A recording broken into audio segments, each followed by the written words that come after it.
Hey Mavericks, this is Mr. Gager. Just to kind of go through the process to applying to American River College as you guys start trying to get into the dual enrollment courses. The best way to kind of ensure that you get the class is to make sure that you have an ARC student ID number. And to do that, you have to actually apply to American River College, and you can do that without actually like getting on the list for the dual enrollment course. So here's a quick presentation that American River kind of put together, and I thought I would just explain a few things. So you want to go to the American River College website and click apply. So they have like a little arrow there. This was made for the fall, so some things might be a little different. And then so you're going to have to actually go to the California Community College website to create an account. So you do that, and then you will apply to American River College. So you're going to get some different numbers, and you want to kind of know the difference between all the numbers and stuff like that. So you're going to create an open CCC account. Up at the top, you'll see kind of highlighted, you must have an email address to do this.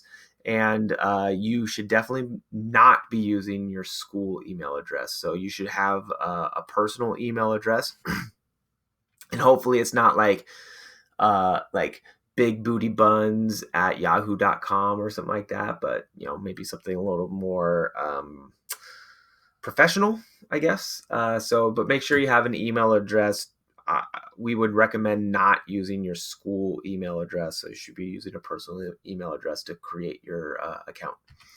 And the reason for that is after you graduate from Mesa Verde, you'll have access to your school email for a limited amount of time before you're locked out because you're no longer going to be a Mesa student. So it's just as you kind of start transitioning, definitely for seniors, but it would be good for juniors as well. As you start kind of transitioning to after high school, it'd be good to kind of set up some logistics, and in this case, a personal email. So you go in here, a lot of it's the kind of basic stuff. You're going to put in your personal information, so name, birth date, and all that stuff. Make sure the birth date is correct because that's going to be important for later. And then you're going to enter your social security number. So if you have a social security number, you should put it in. My guess is you don't know it. So you should go find that out kind of before filling this in. Hopefully your parents have your social security card around or whatnot. Now there are going to be students like dreamers and students who might be California residents, but who may not have a social security number. So if you don't, there is a box to select, no, I don't have a social security number. You can still apply, and you can still enroll in the dual enrollment course. However, when it comes to like looking up your student ID later on, you'll probably need to reach out directly to the American River College enrollment office and contact them directly as opposed to going through their website to look up your American River student ID. So I guess the takeaway is if you have a social security number, put it in. If you don't know it, go find it. Don't put, no, I don't have it. If you do have one, it's just going to give you a headache later on. But if you don't have a social security number, still apply. You still can enroll. It's not a problem. So then you're going to fill in other information, email address, your home address, stuff like that. Then you're going to have your username. Again, maybe not like Blaze for Days or something like that, but maybe your last name and your first initial or something like that. And then you're going to put in a password. PIN number, security questions. Just make sure that you make sure the security questions you put in, you're going to remember how you put them in. For example, down at the bottom, what was the first company you worked for? You could put Baskin Robbins as 2 words. Some people might put it as 1 word without a space. Whatever you enter in here, just make sure you remember how you entered it in. And same thing, like Baskin's, the B is capitalized. So if you were logging back in with a security question, but you didn't capitalize the B in Baskin, then you may not get access. So just kind of keep in mind how you filled out your security questions.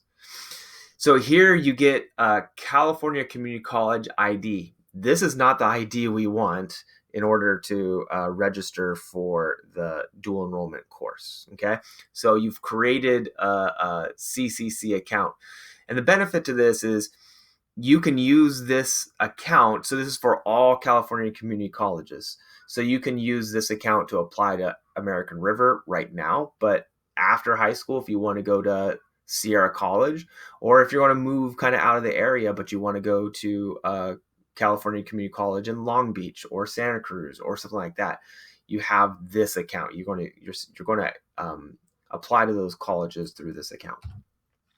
So you're going to complete the American River College application.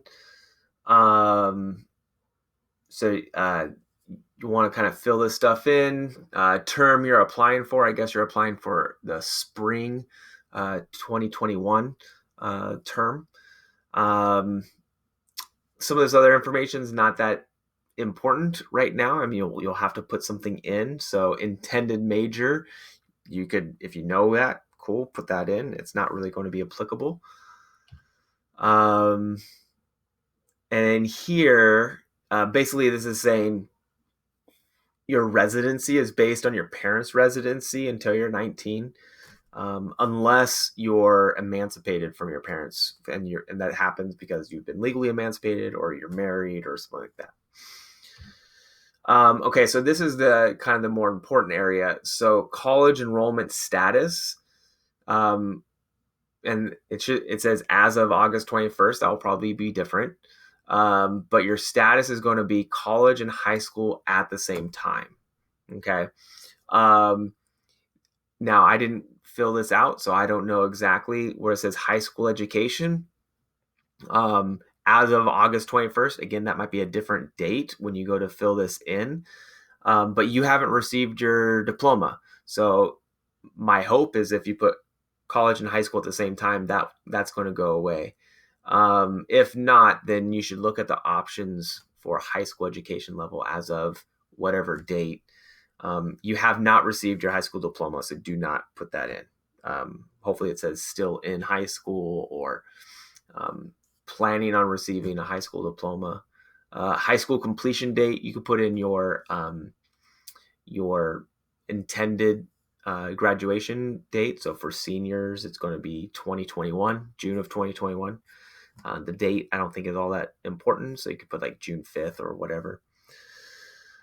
And then for juniors, it'd be 2022.